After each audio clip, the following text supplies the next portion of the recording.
Hello, everybody. Zongets134 here. I'm Average Joe Squad. And welcome to Remember the Hyphen, the show where we look at comic books, movies, and everything in between. And for this episode, I'm going to be New Zealand. I knew you were going to do that. Because that just Django's my fet. Anyway, continuing with Star Wars month. Last time you saw us, we discussed episode 1 of The Phantom Menace. Almost the Attack of the Clones for some reason. That's what we're doing today. Yeah, that's what we're doing today. And we're going to do every movie as its individual episodes. That totally wasn't completely concocted on air. Yeah. It never happened. We always have a plan here. Yeah. Just like George Lucas. Yeah. But anyway, today we're going to be diving into Star Wars Episode 2, Attack of the Clones. 2002. I actually remember when this movie came out. I remember this movie coming out a lot more than I do Phantom Menace. That's just because Phantom Menace came out, I was like 4. So... But I have a lot more memories of this coming out than I do its predecessor. For me, not so much. But then again, a certain other movie that came out at the time this was coming out, so I remember caring way more about it. And I'm of course referring to Spider-Man. Oh yeah. At this point, like when this came out, I wasn't into Star Wars yet. Because again, I didn't watch these movies until like 2004, where I really kind of sat down and tried to watch them. But I remember this being on TV the next year after it came out. Like, it was on TV like almost everywhere. I remember Thanksgiving they did a marathon where it was this episode 1 and then 4, 5, 6. I think it was on Spike. It was probably on Spike because Spike's always fucking airing this shit. Even to this day, they're still airing these. Oh yeah. But like I said, and then years later when I actually sat down to watch this, I remember seeing scenes that I did remember seeing in passing, like the chase through Coruscant on the speeders, or the big final climactic battle on Geonosis. Or Natalie Portman needlessly ripping her shirt to show off her tummy. And she didn't do that. It was the fucking animal doing that. I know. But tell me you didn't rewatch the movies. Tell me you didn't do it. Like, that was clearly just there. How you gonna live with yourself? That was clearly just there to be like, she needs to be sexy. Rip off that shirt to expose that tum-tum. How you gonna live with yourself? I do remember the Beast doing that, but like she still ripped more of it off after like. Anyway, before we get fucking flagged for adult-only content. But it'd only be if you and I exposed our tum-tums. And that's not ever happening. No. But anyway, like I said, out of the 3 for the prequel trilogy, this is probably the one I have the most issue with. That's fair. Like, when I sat through all these movies, I just remember this one being, like, really... Like, I got through 1, and I was like, okay, this has its slow parts, and it's got its issues, but this wasn't terrible. Yeah. It wasn't nearly as good as the other 3, because I watched the original trilogy first, and then I did the prequel trilogy, but, like... I got to this one, and I really remember zoning out for like a good bit of this movie the first time I watched it. It's the part where they're dancing through the fucking field of flowers, isn't it? As we'll get into, it's the whole middle half of this movie. And for me and a lot of people, this is also where they started just fucking with the lore of the Mandalorians. Yeah, so which we'll get into. We'll get into. So you don't really have any memories of this when it came out? Like, I know Spider-Man was coming out at the same time. I remember with both of us, that was more of a priority. Yeah, I remember seeing stuff about it, but like I don't remember it being nearly as big as it might just be because my memories of episode 1 coming out just because I think by this point we all expected it. Like, it wasn't like with episode 1 where like we never thought there'd be another trilogy. Like at this point in time, Star Wars was now just kind of like a thing you expected to come out. Like, you know, like they constantly never not have merch for Star Wars. Like, even when there's not movies coming out, there's always merch for Star Wars now. Yeah. So I think at this point it's just, oh, well, this is coming out. Yeah, like I said, yeah. I want to say the other thing was, no, that was later. I was thinking maybe like, the other thing was I thought like the first Lord of the Rings was coming out around this time, and I think that kind of overshadowed this too. I think it did. I think it was that 2001?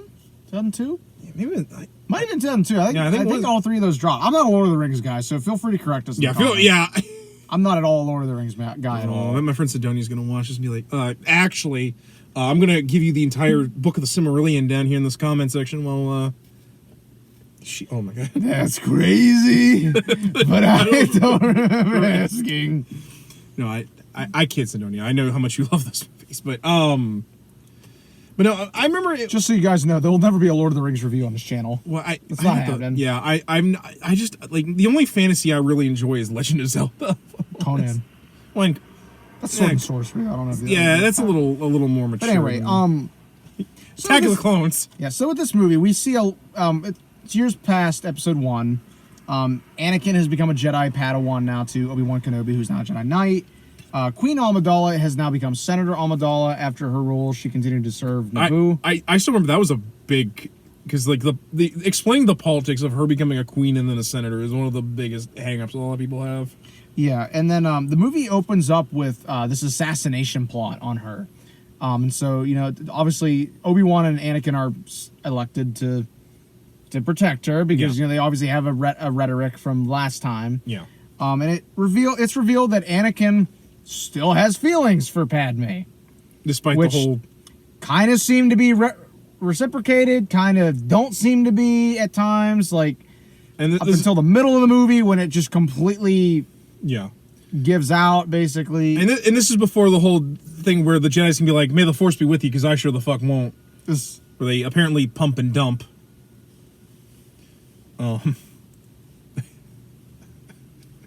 Sorry. I don't know what the fuck I say to you. I'm sorry. Well, that was one of the dumbest things they ever said, but go on. I'm sorry. Where the fuck was... so anyway, it leads into this, basically, Anakin and Padme go back to Naboo to hide. Yeah. To just kind of lay low until the assassination plot goes down. Because they basically discovered that it's a couple of bounty hunters. Yeah. And they've been... One of which is a Mandalorian by the name of Jango Fett. Yeah. And then the other one is Zam Weasel, who is killed because basically she gets captured. But basically, it leads into eventually the discovery that there is this large clone army on this planet of Kamino, which, mysteriously enough, was struck from the Jedi archives. And and they're all clones of Jango, including his son Boba. Yeah. Yeah, which that was when they started fucking with the lore, and I'm still not a fan of that. We'll get into. I still think that's fucking dumb. But anyway, but it's revealed that these clones were commissioned by a master, Sifo Dyas, who was an actual Jedi Master. He had been missing for years at that point. He was dead. And one of my favorite jokes in the Star Wars Commando is Sifo Dyas nuts. I'm gonna start smacking you. Like, Jesus, can we be serious for a minute? Sorry, I had a little... The caffeine's starting to get to me.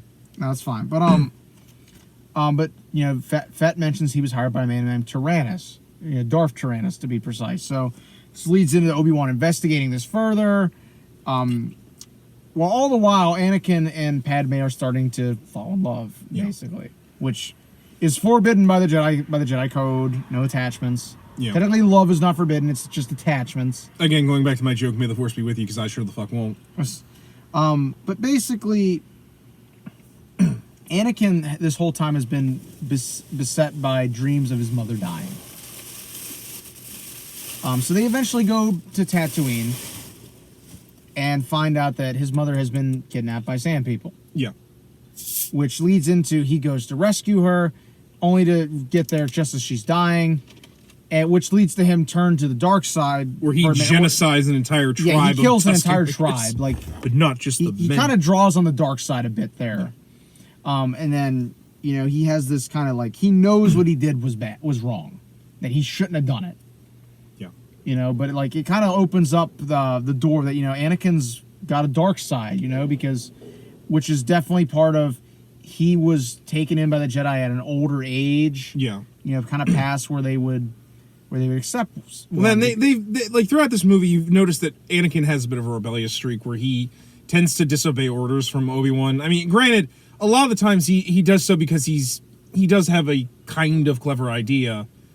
But he's very reckless. Shoulder, really, is the big thing. Yeah, he's very reckless. He at one point loses his lightsaber, which pisses Obi-Wan the fuck off. This weapon is your life.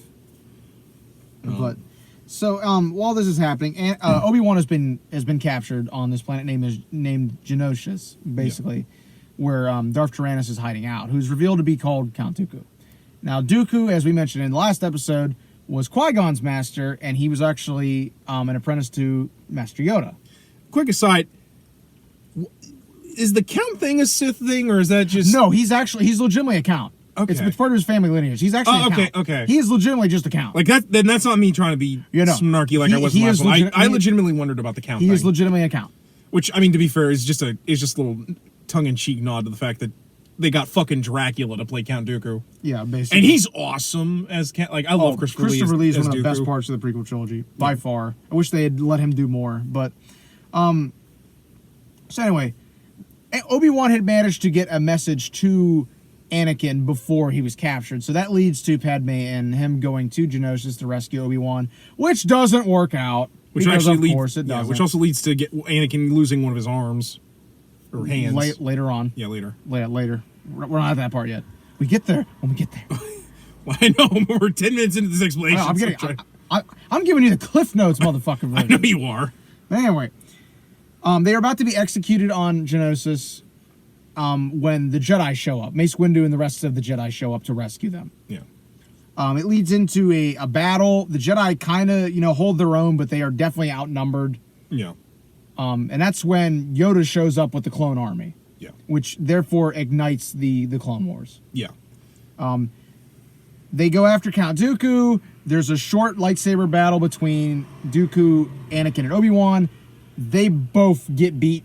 Yeah. Anakin loses an arm to Dooku, and then there's a fight between Yoda and Dooku, which eventually leads to Dooku fleeing. Which is the CGI, and that's really rough with Yoda. And they've touched that up ever since. Every time they re-release it, they touch it up a little bit more. Yeah. But and then the movie basically ends with the Clone Wars have begun. There's this grand clone army, and Anakin and Padme are wed in secret, with the only witnesses being C-3PO and R2-D2. Who, admittedly, I'm kind of glad they had a much more restrained. Their role was much more still restrained. Like it wasn't how I think in the Clone Wars they really play up those two being in the Although, I mean, to be fair, with R2 I get, because at least R2, I don't know, I'm one of those people, I like R2 more just because R2 is actually fucking useful. Yeah. But so anyway, out of the 3 prequel movies, this is definitely the one that I've had the most issue and the most criticism with. I kind of touched on it a little bit in the previous episode, but I'll dive into it a little more here. For me, this movie's central problem is it's bookend heavy in terms of the good shit is at the beginning of the movie and at the end of the movie. And the middle part is hit or miss. Yeah. With a lot more, in my opinion, leading towards the miss category. Well, to be fair, I think the Obi-Wan stuff in the middle is really good. Yeah, that stuff's at least mildly interesting. The stuff with Anakin and Padme, apart from the Tusken stuff, it's just, to me, it's very dry and it's not very interesting. And it's also not helped that this is one of Hayden Christensen's first roles as an adult. And I don't know if it's him or if it's the direction he's been given in this. He is stiff as a board in this movie. And like I said, I don't think... Because he's much better in the third movie. But there's something really off about his acting in it. Yeah, but, like, the beginning of it is really tight and it flows really well. There's this assassination plot. They're trying to figure out who it is.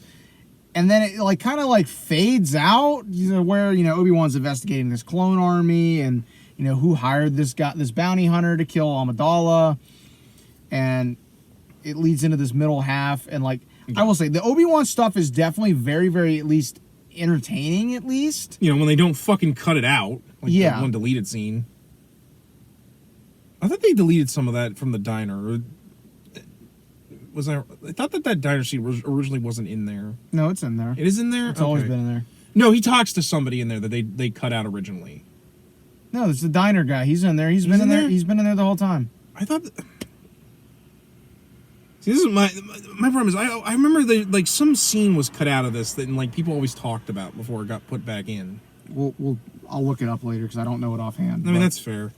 But anyway... And then you have the stuff with Anakin and the Tuskens, which I think that part of it is at least interesting. Because it really kind of... is the foreshadowing of him eventually turning to the dark side in episode 3. Which I like here because it kind of continues this trend that was in 1, where he talked about fear and stuff, you know, like in the first movie. It kind of continues that, but it shows, like, you know, like, now that he's got actual power, you know, and he's got the training for it, this is what he's capable of, you know, when he gives in to fear and the anger, you know, which we all know will eventually lead to him becoming Darth Vader. I do think the problem, though, because this movie's PG, they didn't get to show enough of his rage. I think it would have been, like, this should have been the first film to be PG-13, so we could have actually gotten to see at least some of his slaughter of the Tusken Raiders. And one thing, drawing on some more EU lore, that since I really like it, there's a book called Tatooine Ghost, which is involving Han and Leia being stuck on Tatooine and trying to escape. And they actually, there is a reference to this movie in there, talking about how that slaughter of that tribe was like a big deal. Yeah. Because they never knew who it was. They didn't know that it was Anakin. You know, they didn't know it was a Jedi even. Like, it just went down in Tusken lore that this was an event where, like, who they called the Dark Man basically destroyed an entire village. So, like, that became like a boogeyman story for them. Like, and it, mind you, like, this is like years past the Battle of Endor. You know, this is years past that. That the tribes on Tatooine, they still remember that. That happening, because that was a big deal. No, that's one thing I really, really liked. You know, and it's never mentioned that they know it's Anakin that did that. You know, Leia never find out that was Anakin, but that's just mentioned. And if you know what it is, it's kind of like a little interesting nugget that they did know that tribe got completely wiped out, and that was such a big deal to them.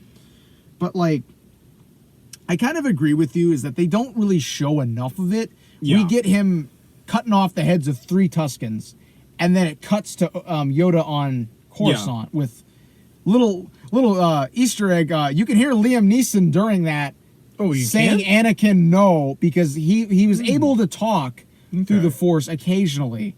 Okay. And he just couldn't be a Force ghost because he had never completed that training. You can actually hear him during that scene. When the transition is going to Coruscant, you can hear it in the background. Yeah, that's cool. But, yeah, because, like, the other problem is the aftermath of that is not nearly as powerful. And, again, like, we see him conflicted, but, like, it's not a very good scene, and writing-wise. Or direction. I think direction-wise. Because, like, here... It could have been fantastic. Yeah, because I've always said I think the scene would have been really great. Is he brings up everything he did, like I killed them, but not like maybe like see the room be affected by like him losing control over the Force. Yeah, maybe see glass shatter and stuff. And when he says I hate them, it shouldn't have been like this, because like he almost sounds like a petty little kid not getting his ice cream. Yeah, like they could have done so much more with that. Like again with the foreshadowing, you know. Yeah. Like, but I kind of can see, like, they went for, like, a more intimate thing, you know, kind of trying to show, again, that connection to Padme. Padme's able to, like, kind of bring him out of it, I guess. How my scene would have went was he sees all that, he causes all this destruction with the Force, and then, like, he sees her, and it brings him back, and he, like, collapses to the floor sobbing, and she clings to him. That would have been stuff like that, like... my idea. Yeah, there just wasn't good enough direction for that. Like, Hayden's a great actor. Well, and like I said, I just wish that like they would have had some better direction for him for these movies, because I think a lot of people wouldn't have been so critical of him back then if he had been able to kind of like have some better direction. Because like I said, this is like one of the first roles he had as an adult. Like one of the first things, like, because originally the only acting I think he had before this was he did some episodes of Goosebumps as like a little kid. I'm not too familiar with his filmography. Like literally the only thing before he did Star Wars was he did episodes of Goosebumps as a kid. So, and I don't know if you've seen Goosebumps, the TV show. Long ass time ago. The acting's a little, well, it's Canadian, so... It's also a TV show from the 90s. It's also a TV show, but, like, when I say Canadian, like, in the 90s, if your show was filmed in Canada, it was filmed very on the cheap with very not good actors. Well, like I said, and then when we get into the Geonosis stuff, like, specifically the part with the arena... That's where I think the movie kind of picks up again. Yeah, because, like, That stupid scene where they're like in the conveyor belt with the droid manufacturing. That goes on so fucking long. And not only that, it has that stupid tease of like Anakin almost losing his hand there. Instead, it's just his lightsaber gets smashed. Yeah, like that whole scene, like, I get it. It goes on way too long. Oh, and it also has that stupid scene of C-3PO getting his head stuck to a fucking battle droid. Yeah, like, it's like the humor is like almost out of place. Yeah. Because that scene is so, and especially that scene where, like, I guess the battle droid's body's making C-3PO want to kill things, which I'm like, okay. Yeah, so it's just like the humor felt out of place there. That scene goes on a little too long. That and the explanation for the clone army is really kind of dumb when you really think about it. Yeah, like, granted, like, we'll get into the Obi-Wan scenes now because we touched on the Anakin parts. The Obi-Wan stuff there is actually interesting because we kind of see Obi-Wan being a fucking Jedi Knight. You know, he's investigating stuff, and he's like trying to figure out, like, unravel this mystery and stuff. And we also get some really good like foreshadowing into the problems with the Jedi Order with him too. Like, I actually really like that scene where he's in the bar and the guy tries to, like, I know everyone talks about this. The scene with him selling the... Hey, you want to buy some death sticks? You don't want to buy me death sticks. You don't want to sell you death sticks. You want to go home and rethink your life. I want to go home and rethink my life. Which I know a lot of people are like, well, he like, that's our point there because he's, like, corrupting his mind. Like, no. He just It's gave a Jedi mind trick. Well, not only that... Shit, you saw this in 4. Yeah, well, not only that, he didn't make him say, I'm never going to sell death sticks again. He made him go home and rethink his life. That's not... like actual manipulation. It's just opening his mind to like. I gotta tell you about this. Spoiler for Kenobi for the 2nd episode. Oh my god! They bring the Death Stick guy back? No, listen. Okay. He's on this planet, and this girl. She's like, "What are you looking for, man? I got everything. I got Death Sticks." By the way, it's Ewan McGregor's daughter. By the way, it's his daughter. That's funny as fuck. And she brings it up like, you looking for Death Sticks? I got those. No, I'm looking for a girl. Like, it's like I kept waiting for that callback, but they don't do it. Like he doesn't do it, and I was kind of like, oh, that almost would have been perfect for like a little callback. Well, especially because like to that, I love that line about him with this weapon is your life. When like for the Jedi, the lightsaber should be their last option.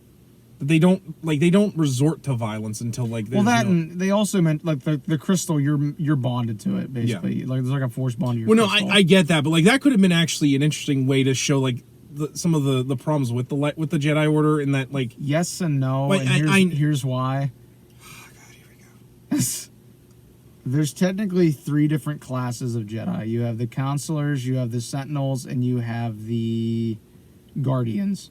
Each one of them is more focused on combat. Windu is one of these guys. He's more focused on the combat. His actual saber form that he uses is like bordering on like being real aggressive, and like almost being like very dark side-ish at times. Yeah. You have the Counselors. Hold on. Jedi Counselors, Jedi Guardians, Jedi Sentinels. Sentinels are much more in tune with the Force. Is that what Yoda is? Or is he a counselor? I think so. Bastila Shan is a Sentinel. I know that much because this is in KOTOR. They bring this up, and then the Guardians. Let me look this up just so I'm sure because I get some of these backwards. As an aside, boy, it sure would have been good if the movie actually went into some of the stuff with the Jedi. I think they were like, I think the problem we're leading into is like the stuff that we want to know about is not what Lucas was interested in. Yeah. Jedi classes. But like, and I understand where you're coming from, Cole. But my point is more, like, I'm trying to get into like one of the points I have where like, while they're trying to explain that there's problems with the Jedi Order, it's not. Here it is. Jedi Guardian is a soldier of the Jedi classes with the same high vitality per. Yeah, this is like the KOTOR stuff. Jedi Counselor is the Jedi equivalent of a scoundrel class, and Jedi Sentinel is the middle ground. Okay, so yeah. So basically the Guardian is kind of more well-rounded. They're versed in combat, they're versed in the Force and the mysteries of it. The Guardian is more focused on the combat, and then the Sentinel is kind of more focused on the Force. Okay. But if that makes sense. Yeah, but like... But so it's like, because we kind of see that with Obi-Wan throughout his sequence. He's kind of like a jack of all trades. He's able to do the researching bit. He's able to, he's at least a pretty decent star pilot. Yeah. You know, he's not anywhere near Anakin's level, but he's pretty damn decent himself. Well, then this is the establishment of And like we the see Jedi the combat stuff. He's very good at the combat, you know? Yeah. Well, this is, I think, where they actually show what the Jedi spaceship is like. Because at this point, they weren't built for combat. Like, they were just built for them to get around. Yeah, basically. Which, you know, doesn't really help when you're going up against a Mandalorian in their own in one of their battleships. Yeah, and like we kind of see like the the ingenuity of Obi-Wan's got, you know, where he manages to trick Jango into thinking that he's been dead, you know. Yeah, which, you know, kind of goes into the idea of how the Jedi and the Mandalorians often fought each other because because that goes all the way back. Like that's in KOTOR lore, that's in all kinds of lore prior to that. But I don't know. This might just be because I remember Linkara talking about this when he reviewed the comic adaptations of these. Like that line, you know, because my point Perhaps was the archives are incomplete. Yeah. But like, you know, that line about the saber, like I would have been at least nice to like that be one of the things because, you know, like the Jedi are so focused on combat that they're forgetting that there's other ways. Like, especially because again, like one of the big focuses of the original trilogy was that, you know, sometimes for Jedi, like just violence is not always the way. I mean, yes and no. I get your point, but yeah, I know. At this point, there was nobody really for them to fight. Which there wasn't really there wasn't a war going on yet. We're keepers of the peace, not soldiers. Like that's what I mean. Like keepers of the peace. Like it's great that their weapon is important to them. Speak softly and carry the big stick. But like they've kind of like, you know, like lost the idea of maybe we should try doing the speak softly part first. Was what I'm trying to get to. No, I get it. I think the reason that is such a big issue with you, if I might, is that these movies sometimes do a terrible job conveying. That's what I'm trying to get at. A lot of the really good ideas that are barely touched on in the stuff, especially with the prequel trilogy, is done way fucking better in the old EU stuff. Yeah, which like that's what I'm trying to get to is more like okay. I thought that was where you were starting to skip to. Like when you started to be sure you were doing that. That's why when you started talking to the Sentinels and like pulling out your phone, I was like, no, that's what I'm trying to get to. Hold on a second. Then you're like, no, I got. I'm like, no, I know you do, buddy. I can explain it, damn it. Hold on a second, I'm gonna get there.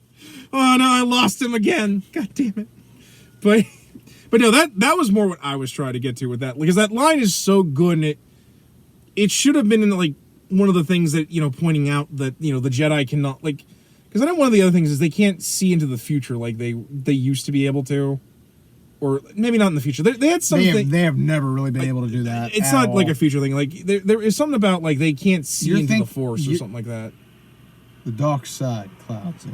Yeah, that's what I'm talking about. You're talking about that. That's just kind of being able to like kind of have some kind of a guess how stuff's gonna go like that. Yeah, that's what you're talking about. Because Force precognition is another power, and that's exceedingly fucking rare. No, to be fair, like, I only know of like one person that has that shit, and that was Kreia. And to be fair, maybe when I watched this when I was a kid, debatable if Kreia had that shit. When I was watching this as a kid, I was like, "What? They can see into the future too?" Yeah. Again, they do a shit job explaining that. Yeah, like that. Yeah, because like that's what I mean. Like because one of the things that I was talking about in the first in episode 1, they don't want to really bring up the flaws of the Jedi Order, and I think that. The fact that they don't really bring that up is really frustrating, because that's one of the reasons why the Jedi Order. No, I can completely see where you're coming from with that. Yeah. Okay, like I said, I had a reason, but I was having a shit time explaining it. No, you're so fine. I figured that. I thought that was where you're going, but I wasn't sure. But anyway, you know, we see that, and then, you know, he manages to keep his cool while talking to Dooku and stuff. You know, because Dooku's like trying to like tempt him to like come over to the dark side. You know, like which I should really join me. You know, like because like it kind of shows that like Dooku wasn't totally on the dark side. I argue. Yeah. He was kind of like, I'm trying to protect the galaxy in a certain way. You know, like trying to bring stability. Yeah. And stuff like. You see that a lot later in the. I don't like bringing up the Clone Wars stuff a lot, but like the idea with him bringing on Asajj Ventress as his like his Padawan or like apprentice. Yeah, because I like that they were already hinting that he didn't totally trust Palpatine. Yeah. Which obviously with 3, you see why he was right in doing that. I also really like his curved hilt lightsaber. That thing's really neat looking. I don't know why. Yeah, and like fucking Christopher Lee, who actually knew how to fence. Yeah. He brought some like legit skill to that shit. Yeah. I suppose we should finally talk about the clone army and the bullshit with Django, because that's... Okay, so I know people that really, really, really, you know who you are. You definitely know who you are. I love the Clone Wars stuff, and they love the Clone Army and stuff. And like, for me, it's just like, I just never really got into it. I'm like, cool, you know, it's there. The thing with me, I think, that really tainted my viewpoint of the Clone Wars stuff, both the TV show and how it's done in the movies, is that I read the original EU books from the 90s when the prequel trilogy hadn't started yet. The way they describe the Clone Wars and stuff in those, it seems so infinitely more interesting than what we got. And again, that's just my opinion. You know, that's not me saying that, oh, the way this was done was better there, or like, and I'm just my opinion. It came off as way more interesting when we couldn't see it. Well, and not only that, like, even before all that EU stuff, when the original trilogy talked about the Clone Wars and how Yoda spent his life fighting the Clone Wars, like, it made it sound like it was this amazing... You know, and Obi-Wan was like, you know, I was once a Jedi Knight the same as your father. You fought in the Clone Wars? Like, that sounded so cool. Like, and especially, it was such a big deal that even people in the Outer Rim knew about it. Yeah. And then we get the discovery that, like, the Clone Army is just a bunch of clones of, like, one of the worst Mandalorians ever. And also, the fact that the Clone Army is also a huge, because I know you know this really well more than me, but a huge retcon of Boba Fett. And kind of ruins the character. Yeah, I have never been a fan of Boba being a clone. I like the original explanation for him that was given in the old EU stuff, which was like, people just didn't know. Yeah. There was like 2 or 3 different origins for him. And it's like, they even like hinted that, you know, he fostered these. Yeah. Because it was just easier for nobody to know who he was. Yeah. He's a bounty hunter. You know, obviously you're a bounty hunter and you're as good as he is. Yeah. You make enemies. Yeah, so you obviously would want no one to really know who you are. Well, not only that, he's like Batman in that regard. Like, you don't, like, you want all these legends because it makes it easier to, like, make your enemy, like, lose their cool around you. Because, like, you're this legendary bounty hunter, a dude who's, like, who is, like, one of the last... It's kind of like the gunslinger kind of thing from the Wild West movies, you know? It's kind of like that. Not like that, he walks around in Mandalorian armor, and the Mandalorians are, like, this legendary noble... Not only just that, I mean, he's got Wookiee pelts from Wookiee it. Pelts it's and, like, you know, it's like... With Boba, less was more, I guess, is what I really think was... Yeah, that's what I've always said about, like, it's the same problem I had with the Han Solo movie with Han. With Han, less is more. Like, you know, with Boba, less is more. It'd be like if after the Tim Burton Batman film, they made a movie explaining the origins of Bob. Like, yeah, it's like... I didn't need that. That's crazy. Yeah. But I don't remember asking. I only say that because Bob is clearly the Boba Fett of the Tim Burton verse. But no, and like, although I will give credit to one thing, I actually think the CG with the clones actually doesn't look that bad. I actually think it's aged very, very well. Yeah, like, but again, like it's cool at and the other problem with the clone troopers, because this is basically the origin for the stormtroopers. And again, I know there's explanations why the stormtroopers suck compared to the clones, because they retired the clone army and killed most of them. Oh, they didn't kill most of them? They were phased out. They got old. Oh. You gotta remember the clones age more rapidly. I mean, fair. They literally were died. That and between 3 and 4, there was a rebellion, and this is old EU. There was a rebellion on Camino where the Kaminoans tried to grow another clone army to overthrow the Empire and restore the Republic. That got crushed immediately, and after that, they shut the cloning facilities down. Okay. And that's where the Empire started to rely more on conscripts and people that enlisted. Meanwhile, Palpatine's like, no, I want some of this shit. Take it back to my room. They also don't...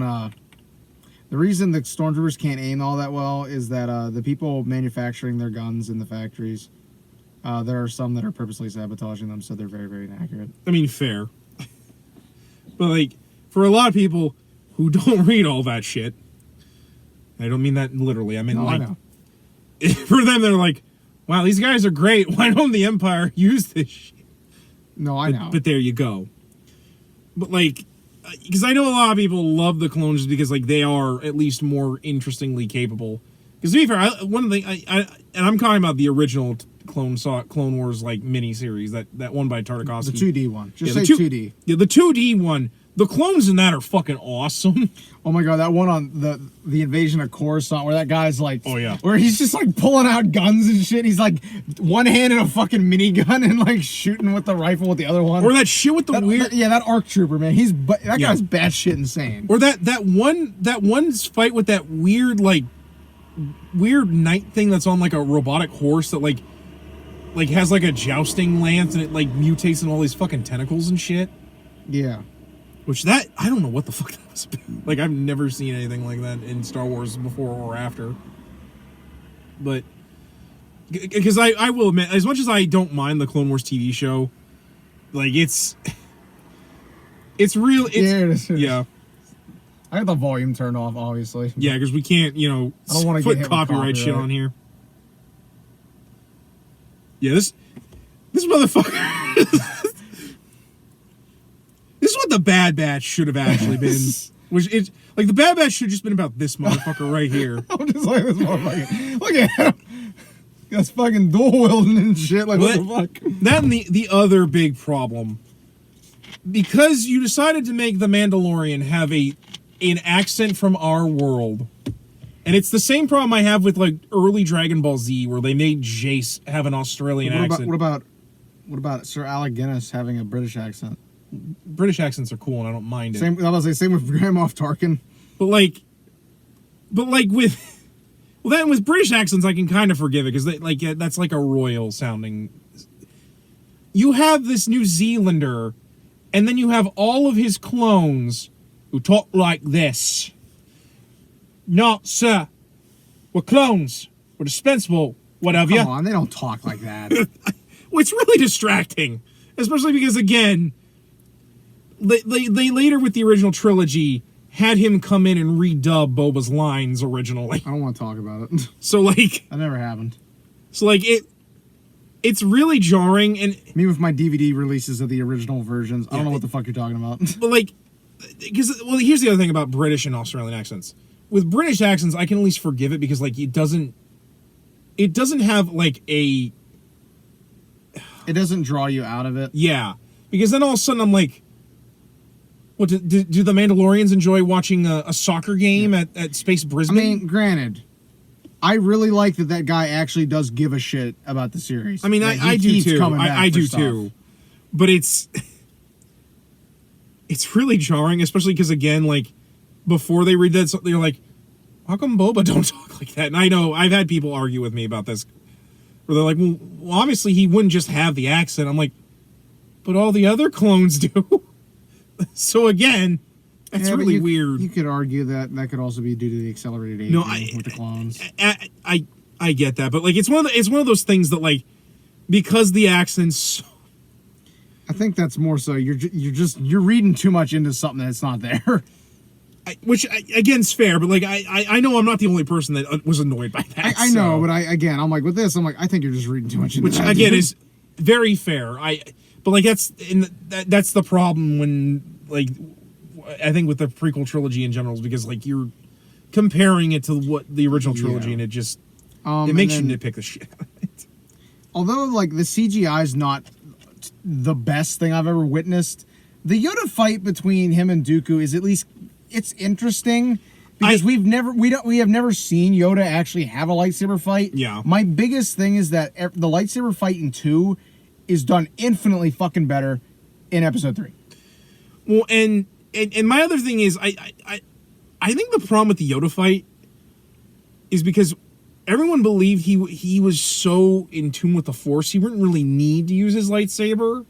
Like he would just use the Force to like throw shit at Dooku or like he was just that good with the Force that he does in episode 3 with the Senate pause. Yeah, like, exactly like that. Again, that's why I think 3 did that kind of a fight infinitely better because it was a more well-rounded fight. Yeah. I mean, we kind of see Dooku even kind of like pansy out of it almost, like, you know, like he makes it so the stuff's gonna fall on Anakin and Obi-Wan, so Yoda has to stop and use the Force to prevent that, you know. But it's like, well, that, like, I think one thing I will give credit to those TV shows, they actually show Yoda using the Force a lot more in combat. Like, there's this really cool scene in the original Clone Wars TV show where Yoda just sits down and, like, there's all these droid tanks coming out and he's just throwing them back. Like, I remember that. I have it on DVD. Remember? What? I know. Well, I didn't know how much you watched it. I have all of it. Okay. I have it on DVD. But like that, like you get what I and for them, you know, I was trying to explain. I know. Like, yeah. I was like, talk to them, bro. I've seen it. I don't like just talking to the camera. That's why I turned to you. We're gonna do a whole episode now where you just stare into the camera. Oh, thanks. That would make my anxiety real fucking great. I love just talking. And I'm gonna sit backwards. I'm gonna talk to the back window. Actually, you know what? That would. Watch this as we do the German expressionism episode. Oh my God, we're gonna have some fucking weird ass looking background. It's like shifted to the back. Well, it changed. We gotta have the camera at an angle so it looks so fucking weird. We'll have like weird colors constantly, like it's a really bad transfer. Cabinet of Dr. Caligari, we'll do it like that. We'll film it so fucking off looking just to match it. We'll get a piece of yellow gel paper and we'll just put it over the camera screen. Yeah, like we'll do some weird stuff like that. Anyway, get back on topic. But stupid shit we plan to do. And then we probably won't do it. We probably won't do it, but no, like, I think that's probably the biggest complaint with 2 that I have, actually, now that I think about it, is that everything that's good in here, or mildly good, is done infinitely better when we get to fucking episode 3. Although, as an aside, it's really frustrating how Jango, once again, they could have had Jango set up to be like a boogeyman that haunts us throughout the franchise, and then he just gets his head lopped off. I think Django's lame anyway. I mean, he is, but like, you know, if they wanted to do it's the opposite, because I know you think Boba's lame, so it's like it's kind of the opposite opinion. And to be fair, I've come around to kind of agreeing with you about Django, but like but you get what I mean. Like we could have actually done something with.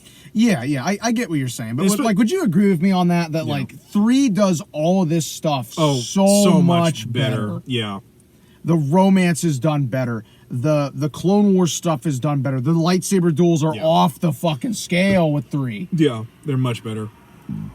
Like, hell, that fucking one with Obi-Wan versus Grievous is still one of my favorite ones. Oh yeah, that one. The fucking, oh man, when we get to 3, man, I'm gonna have so much to gush about with those the final 2 lightsaber battles in that movie. Be prepared. That's gonna be 20 minutes. 20 minutes at least. Yeah, we also get the bullshit with Jar Jar being a senator and him basically giving all the power to, which leads into one of the many deaths Jar Jar has had in the EU, which is I believe the current one now is that after Palpatine rises to power, this motherfucker gets outcast from everything and everyone because they all blame him for this. Yeah, and thanks to the bullshit with the original trilogy remakes, with Jar Jar being at Coruscant. We suffer. No, that's not him. Oh, they finally said that's not him? That's not him. They finally said that? That is not him. That is literally just a Gungan. That's how they all talk. That is literally just... Depending on what continuity you want to go with, he was part of the Rebel Alliance and he was killed. He was on Alderaan when it fucking was blown up. I prefer the robot chicken version. Yeah, the robot chicken ones, he gets shot out of the airlock. I think he's a ghost. He's a fucking Force ghost. There are many, many ways. I guarantee you that is not fucking him. Okay. Well, no, I'm sure it is that way now. But like, I know, but again, that's just how they all talk. No, I know. Yeah, but anyway, probably one of the bigger complaints I have too with this is that the romance stuff is just not done interestingly at all. No, oh my god. So like, I get it. It's very, very important because we need to see because this leads to Luke and Leia. Yeah. Whoever wrote some of this shit, I could find dime store novels that have better dialogue. I could find fanfic I think My Immortal might have been able to make a run for this. Fuck you. You obviously never read My Immortal. Don't you? I know, that's going too far, you- but like you get my point. Is that the dialogue drags all of it down because it's just not very good. I hate sand. It's rough and coarse and irritating. Which also They keep fucking scene where he keeps taking her food and shit. I almost want her to be like, "Motherfucker, give me my goddamn food. I'm starving." No, like it's like. And to be fair, I think that's just Lucas doesn't know how to write that because like that "Are you an angel?" like line from the first one. Well, like the romance between Leia and Han, I think developed way better because it wasn't a central focus. I think when it's in the background with a Star Wars movie, I almost feel like it's much tighter and more well done, I guess, because it's not a central focus. They're able to kind of do it as like a backdrop to all the other events going on throughout the movie. Like with the original trilogy, you had the war. With KOTOR especially, because there's gonna be a lot of KOTOR references this month because I love those games, still do. But anyway, like with KOTOR 1, there's the entire quest for them finding the star maps and stopping Darth Malak. While in the background, there's Revan and Bastila having a romance, or Karf and Revan having a romance. Like, there's this background. And again, anytime the romance is the background, it just seems to work way fucking better. Also, as a quick aside, I didn't know if you know, but apparently KOTOR 2 is getting a Switch port. I know, I've seen some bullshit with it. Anyway, it won't be nearly as good because it doesn't have the restored content. I find that weird that they're doing that instead of just KOTOR 1 on the Switch. KOTOR 1's coming out too. Oh, is this coming out too? Yeah, okay, I only saw KOTOR 2. I'm like, okay, that makes me feel a little bit better. You're still way better off playing KOTOR 2 on a fucking either an Xbox or a PC because you can get the restored content patch. I mean, which adds like at least 7 hours worth of content. You actually just made me it's better off to play it that way. You actually just made me decide maybe I will get KOTOR 1 for Switch because I tried playing that back in the day, but I recommend both. I mean, like with 2, like I even recommend playing 2 in its vanilla state because I think like if you play it in its vanilla state and then you mod it with the restored content patch, I actually think you have a better appreciation for it. Colton prefers the Dominatrix version of KOTOR 2. Man, fuck you with these sex jokes tonight. I'm gonna smack you.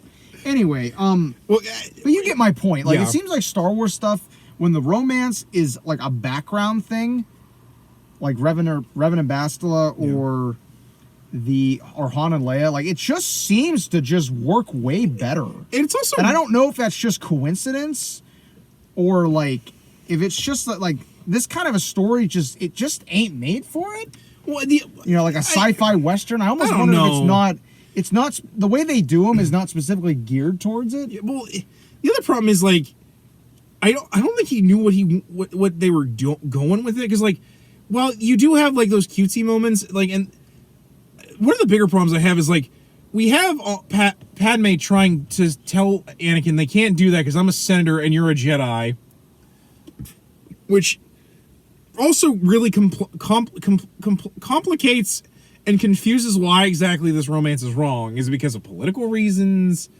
Is it because of the Jedi can't have connections thing? The other is that, like, Padme sends some really weird signals in these scenes because she progressively wears more and more skimpy outfits. Or, like, really weird fetishy outfits, too. Like, it's not as bad as, like, how Robot Chicken made it, where, like, she was, like, doing, like, a pole dance. Like, but, like, it was really weird because, like, she wears progressively more and more weird outfits that are, like... That's just Star Wars for you. Yeah, You're reading too much into it. Oh, no, I just wanted to make the reference to that Robot Chicken sketch where... Jimmy. You're thinking with your dick, Jimmy. You're thinking with your dick. But, like, I'm trying to point out that, like, the fact that it's also confused on what it wants to do with that scene. Yeah, definitely. I think that's a big thing with it. And again, a lot of this romance stuff was done better in the EU by people that actually kind of knew what they were doing with it. Well, or that actually could do it and have it be interesting. I think more Lucas just didn't give a shit. Like, he's like, well, they get together and they have kids. What the fuck more do you want from me? Another check for daddy. But like I said, I just didn't think he cared. He just had to get them together, and I think he didn't want to wait until 3, so he just forced it in there. Yeah, but all right, So I think we've gone on long enough. We should positives. Positives, and then ratings. Once again, the soundtrack's really good. John Williams, tight soundtrack. What more do I need to say? Yeah. And It's John Williams. I really love the gladiatorial stuff in Genosha. That shit was really fun. Yeah. The opening, I really like the stuff with Coruscant. Where like they're on the speeders and stuff, and they're going through like the underbelly and stuff. I really like that stuff. The cinematography and that's fantastic. What and that one lighting, especially the lighting, is great in that scene. What are the Jander's still down there being like, what are they doing up there? I gotta get that transfer to Death Star. Oh, come on! What are they doing up there? But anyway, the Obi-Wan stuff, I really like that they Obi-Wan's got shit to do in this movie. Yeah. Unlike the last one, you know, he's actually like a main character and he's got stuff to do, and we kind of see him being the Jedi Knight that, you know, it was hinted at in the original trilogy. Yeah. The final battle's like great. It's probably the best part of the whole movie. You know, the whole battle scene, because I think like they took what they wanted to do in one with the Naboo scene. I think they did it way better. Like, I don't know if it was like the CG was at a point where they could really do what they wanted to do, or it was just way easier to do because it wasn't in space. Yeah. Like, but like that whole ending battle sequence of events is really good. Yeah. And to be fair, what space stuff we do get, like, again, that scene with Boba and Jango trying to take out Obi-Wan, and then like in the meteor field, that was really, or asteroid field, that was really well done for what we got of it. And you know, while the fight between Yoda and Dooku is a little weird, it's still really fun to watch. Only real complaint I really have with that is just the part where Yoda like screams as he goes into battle. I'm like, that part's a little weird for me, because I don't really see Yoda, even when he's like fighting his apprentice, like going all like screaming when he does it. But yeah. So anyway, but like no, there is definitely some good here. It's just it's mogged down by a really dull middle. And I've always said that is a big deal with these movies. Is that it's very dull in the middle. And the fact it would take the animated 2D one to get us the greatest Jedi, that of course being the Shaggy Jedi. That he was too powerful. They had to off him in that. He was way too powerful. He was way, like, he had God mode on. It's Rover Raggy. Ride the rye ground. Like you estimate my power scoop. All right. So anyway, ratings. I'm gonna give this one pretty firmly a 3.5 out of 10. That middle half for me just ruins so much of the movie. Like, it's like the opposite problem I have with one, which is that one, at least, by the time I really start to notice it's dragging, it kind of kicks up again. Yeah. Whereas with this, like, that middle half of that movie is such a slog to get through. So 3.5 out of 10 is going to be my judgment on this. Yeah, I'm gonna just give you the same ranking as you did. Like 3.5. Yeah, it's bogged down by a lot of the flaw. Like I think this one, now that as we've been talking about it, I think a lot of the flaws people have with the prequel trilogy is highlighted by this. Is highlighted because, like, I don't think 3 nearly has that much of a problem. 3 is almost, to me, is almost perfect. Yeah, 3 is almost perfect. It is almost like the same as like the original trilogy. It would have been way better if it had been 4 hours and they had kept the Rebel Alliance plot in there. Yeah. But sorry, you just turned my track about the 4-hour thing. Sorry. We'll get to that in 3. I'll explain it to you after the video too. Well, save it for. Okay, but anyway, continue. Like again, like, nothing against Hayden Christensen, but I don't think he was. He didn't turn in the best performance he could. Yeah, I don't think he was ready to be Anakin. I think by the time we got to him in Revenge of the Sith, he was actually ready. Like, I think that's because, I mean, I give Lucas credit for pulling out actors that are completely new, because, you know, sometimes it's good to try and inject some new blood in, but I want to bring in an unknown, you know, that way people don't kind of have that those ideas of like, oh, like, their performance is going to be like this, you know. It's kind of like free from that. You can kind of do what you want with it. The other thing is, you know, like, this movie's also where they really start to move into almost entirely being blue and green screen. So I almost wonder if that partially also was the problem with Hayden, because he was not used to that. And I also wonder how much of that was Lucas's direction, not being, because with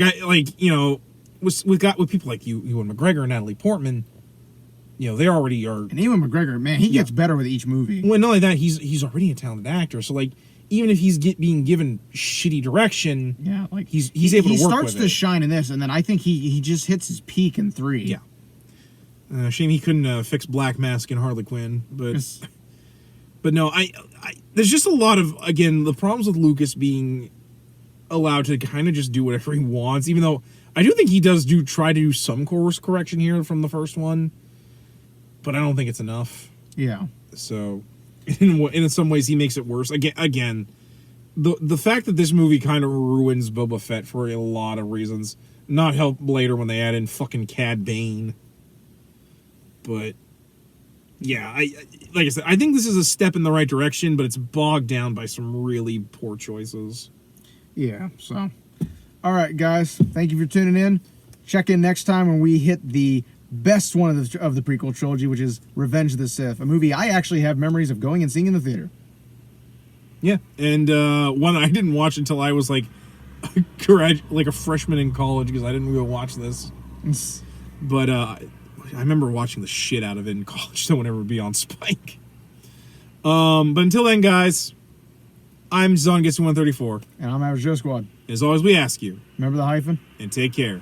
May the Force be with you. Cypher D's nuts. I'm going to be doing the next episode solo, because I'm going to be attending a funeral.